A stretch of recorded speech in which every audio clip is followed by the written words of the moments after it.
বাড়ির আশেপাশে খোঁজ করলে যে পাতাটি আপনারা অবশ্যই পাবেন সেটা হলো আকন্দ পাতা। আকন্দ পাতা, ফল, এর ডগা সবই কিন্তু বিষ, আমরা কম বেশি প্রত্যেকেই জানি, প্রাণীর শরীরের জন্য ভীষণ ক্ষতিকর। তা আমরা কিভাবে আকন্দ পাতা ব্যবহার করে আমাদের বাড়ি থেকে ইঁদুর, মশা, মাছি, পিঁপড়ের উৎপাত কমিয়ে ফেলতে পারি একদম ঘরোয়া উপায়ে, চলুন তাহলে দেখে নিই। খুবই উপকারী টিপস বন্ধুরা, অবশ্যই অ্যাপ্লাই করবেন যাদের বাড়িতে ভীষণ পরিমাণে ইঁদুরের উৎপাত, কিংবা গরমকালে তো মশা তো উৎপাত বেড়েই যায়। দুটো সহজ পদ্ধতি শেয়ার করব যাতে মশা মাছিও চলে যায়, ইঁদুরে চলে যায়। প্রথম পদ্ধতির জন্য এখানে দেখুন আমি একটি পাতা নিয়ে নিয়েছি। আকন্দর যে পাতা হয়, এই আকন্দ ফুল, ফল, পাতা সবই কিন্তু বিষ। এবার আমাদের কি করতে হবে, একটি পাত্র নিয়ে নিতে হবে। সবার প্রথমে এখানে আমি কাঁচি দিয়ে আকন্দর পাতাটাকে, এই যে দেখুন সাদা মতো যে একটা দুধ মতো অংশ বের হচ্ছে, এটাও কিন্তু ভীষণ ক্ষতিকর।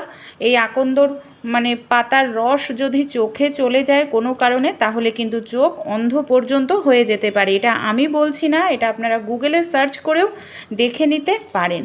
দেখুন এখানে আমি আকন্দ পাতাটাকে একদম ঝিরিঝিরি করে কাটবো। দেখুন একদম ঝিরিঝিরি করে কাটতে হবে, যতটা ঝিরিঝিরি করে যতটা সরু সরু করে এটা কাটা যায় ততটাই সরু সরু করে আপনারা এটাকে কেটে নেবেন। এইভাবে একদম ঝিরিঝিরি করে আমি এই পাতাটাকে কেটে নিচ্ছি। আর অবশ্যই এটা করার পর আপনারা কিন্তু হাতটাকে সাবান দিয়ে খুব ভালো করে ধোবেন, কারণ আমি প্রথমেই বললাম এই পাতার রস কিন্তু বিষ, তাই ভালো করে ধুয়ে নেবেন। এবার এটাকে আমরা কিভাবে ব্যবহার করব, এর মধ্যে কিছু জিনিস আমরা দিয়ে দেব। এখানে আমি নিয়ে নিচ্ছি কিছুটা পরিমাণ ডিটারজেন্ট পাউডার, যেটা আমাদের প্রত্যেকেই বাড়িতে থাকে, আর এটা প্রাণীর শরীরের জন্য ভীষণ ক্ষতিকর। এরপর এর মধ্যে আরও একটি জিনিস আমি ব্যবহার করব, সেটা হলো একদম ঝাল দেখে লঙ্কার গুঁড়ো। এখানে আপনারা কাঁচা লঙ্কাও নিতে পারেন, কিন্তু অবশ্যই একটু ঝাল দেখে নেবেন। তাহলে কি হবে, ইঁদুর যদি বাড়িতে আসে অবশ্যই এটা খেলে কিন্তু সঙ্গে সঙ্গে ইঁদুর পালিয়ে যাবে, কারণ এতে ডিটারজেন্ট পাউডার ব্যবহার করা হয়েছে। এখানে আমি নিয়ে নিচ্ছি ডেটল। ডেটল আমাদের প্রাণীর শরীরের জন্য ক্ষতিকর, এটা আমরা জানি। দেখুন যে জিনিসগুলো ব্যবহার করছি প্রত্যেকটা জিনিস কিন্তু প্রাণীর শরীরের জন্য ক্ষতিকর। তাই বাড়িতে যদি কোনো আপনারা পশু থাকে, কোনো পেট, ডগ, ক্যাট থাকে, কোনো প্রাণী থাকে, পোষ্য প্রাণী, তাদের থেকে কিন্তু এটাকে অবশ্যই দূরে রাখার চেষ্টা করবেন। এইভাবে সব উপকরণ দিয়ে আমাদের ভালো করে মিশিয়ে নিতে হবে। এই দেখুন ভালো করে আমি মিশ্রণটাকে তৈরি করে নিলাম, এটাকে সাইডে রেখে দেব। এবার আমি একটি পাত্র নিয়ে নিয়েছি, পাত্রের মধ্যে দেখুন আমি নিয়ে নিচ্ছি বেশ কিছুটা পরিমাণ আটা। যে আটা আমাদের প্রত্যেকের বাড়িতেই থাকে, রান্নায় আমরা রুটিতে ব্যবহার করি, সেই আটাই নিয়ে নিয়েছে। আপনারা আটা, চালের গুঁড়ো, ময়দা, সুজি নিতে পারেন, যেটা আপনাদের বাড়িতে থেকে হয়তো পোকা ধরে গেছে, নষ্ট হয়ে গেছে, সেরকমই আটা ব্যবহার করবেন। ভালো জিনিস নেওয়ার প্রয়োজন নেই, এখানে নষ্ট হয়ে থাকলে সেগুলো এখানে আপনারা এইভাবে ব্যবহার করে নিতে পারেন। এখানে দেখুন আমি অল্প অল্প করে জল দিয়ে আটাটাকে নরম করে মেখে নেব। শক্ত করে মাখবেন না, কারণ হয়তো যেদিনকে আমরা ব্যবহার করছি সেদিন হয়তো ইঁদুর যদি না খায় তাহলে দেখবেন আরও বেশি শক্ত হয়ে যাবে। তাই এটাকে আপনারা নরম করেই মাখবেন। এই দেখুন যেরকমভাবে আমরা রুটি মাখি না, ঠিক সেরকমভাবে এখানে আমি আটাটাকে মেখে নিলাম। এবার আমি এটাকে কি করব, ছোট ছোট করে এরকম বল তৈরি করে নিচ্ছি। এই দেখুন আপনাদের বাড়িতে ইঁদুর যেরকম আছে সেরকম আপনারা তৈরি করবেন। যদি অনেক থাকে তাহলে অনেকগুলো তৈরি করে আপনারা একদিন ব্যবহার করলেই উপকার পেয়ে যাবেন। আশা করছি আপনাদের আর ঘন ঘন ব্যবহার করার প্রয়োজন পড়বে না। এইভাবে আটাটাকে ছড়িয়ে নেব। তারপর এই যে আমরা মিশ্রণটা তৈরি করে নিলাম, এটাকে কি করব, এটাকে ঠিক এইভাবে মাঝখানে রাখব, কারণ ইঁদুরের ঘ্রাণ শক্তি কিন্তু অনেকটাই বেশি। তাই এটাকে আমাদের এইভাবে মাঝখানে রাখতে হবে। তার ওপর দিয়ে আমি এইভাবে আবারও একটু আটা এইভাবে দিয়ে দিচ্ছি, যাতে কোনোভাবেই এটা বাইরে না আসতে পারে। এইভাবে মুখটাকে আটকে দিচ্ছি। এইভাবে আপনারা তৈরি করে নিন।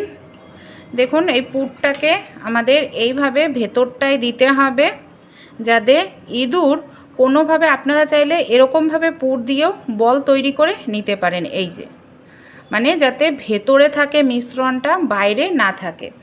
আর ইঁদুররা আমরা প্রত্যেকেই জানি আটা, ময়দা, সুজি, দেখবেন আমাদের রান্নাঘরের কোনো প্যাকেট থাকলে সেটাকে কেটে ইঁদুরে কিন্তু টুকরো করে দেয়, খাবার হিসাবে খেয়ে নেয়, নষ্ট করে। তাই এখানে যেহেতু আটা ব্যবহার করা হয়েছে, তাই এটা কিন্তু ইঁদুর অবশ্যই খাবে। আর খেলে কিন্তু ভেতরে থাকা, পুরোটা না হলেও কিছুটা মিশ্রণ তাদের পেটে যাবে।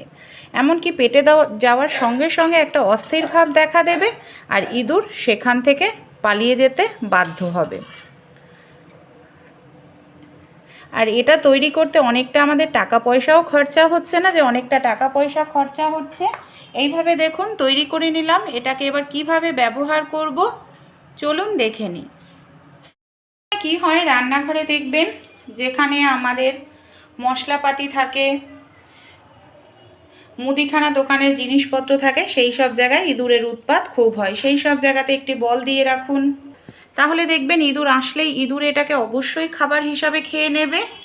আমাদের যেখানে ঘরে ঢোকার মুখ রয়েছে, মানে ঘরে ঢোকার দরজা রয়েছে, সেই সব দরজার সাইডেও একটি দুটো দিয়ে রাখবেন। ইঁদুর যখনই এই সব জায়গা থেকে ঢুকবে অবশ্যই খাবার হিসাবে খাবে, আর খেলে কিন্তু চলে যাবে। আশা করছি আপনারাও এইভাবে বল তৈরি করে আপনাদের বাড়িতে কোনাকাঞ্চির মধ্যে যেখানটা ইঁদুরে যাতায়াত করে সেই সব জায়গায় দিয়ে রাখুন। ইঁদুর খুব সহজেই আপনাদের বাড়ি থেকে ঘরোয়া উপায়। পরের যে টিপসটি শেয়ার করব, যাতে আমাদের বাড়ি থেকে খুব সহজেই মশা মাছি তাড়াতেও কিন্তু এই আকন্দ পাতা ভীষণ সাহায্য করে। এর জন্য আমি একটি পাত্র নিয়ে নিয়েছি। এখানেও আকন্দ পাতাটাকে এইভাবে ছোট টুকরো করে কেটে নিচ্ছি। এরপর কি করব, এর মধ্যে আমি দিয়ে দিচ্ছি বেশ কিছুটা পরিমাণ জল। এইভাবে আপনারা যদি জল বেশি পরিমাণে দেন তাহলে পাতাটাও বেশি দিতে হবে। আমার এখানে একটি পাতা, এর জন্য আমি 1 গ্লাস জল দিয়ে দিলাম। এবার এই জলটাকে ভালো করে 2-3 মিনিট ফুটিয়ে নিতে হবে। জলটা যখন হালকা গরম থাকবে তখনই আমি নিয়ে নিয়েছি এর মধ্যে কর্পূর, বেশ কিছুটা কর্পূর দেখুন এইভাবে গুঁড়ো করে দিয়ে দিচ্ছি। এর মধ্যে কিছুটা পরিমাণ আমি ডিটারজেন্ট পাউডারও দিয়ে দিলাম। খুব ভালো করে কর্পূর আর ডিটারজেন্ট পাউডার দিয়ে এইভাবে মিশিয়ে নিতে হবে। কিছুটা পরিমাণ এর মধ্যে আমি দিয়ে দিচ্ছি ডেটল। ডেটল বা স্যাভলন আপনাদের হাতের কাছে যেটা থাকবে আপনারা এখানে সেটাই ব্যবহার করতে পারেন। খুব ভালো করে এটাকে মিশিয়ে নিতে হবে, আর কিছু সময় একটু রেখে দেব যাতে কর্পূরটা ভালোভাবে মেশে। এর জন্য কিছু সময় আমাদের রেখে দিতে লাগবে। পাত্রটাকে এখানে আমি ফোটানোর জন্য বসিয়ে দিয়েছি। এখানে আমাদের 2 থেকে 3 মিনিট খুব ভালো করে ফুটিয়ে নিতে হবে, যাতে যে পরিমাণ জল দিয়েছি অর্ধেক হয়ে যায়। যখন ভালোভাবে ফুটে উঠবে দেখবেন জলের কালারও আপনাদের হালকা চেঞ্জ হয়ে যাবে। তখন বুঝতে হবে যে ঠিকঠাক মতো জলটা তৈরি হয়ে গেছে, বন্ধ করে দেব।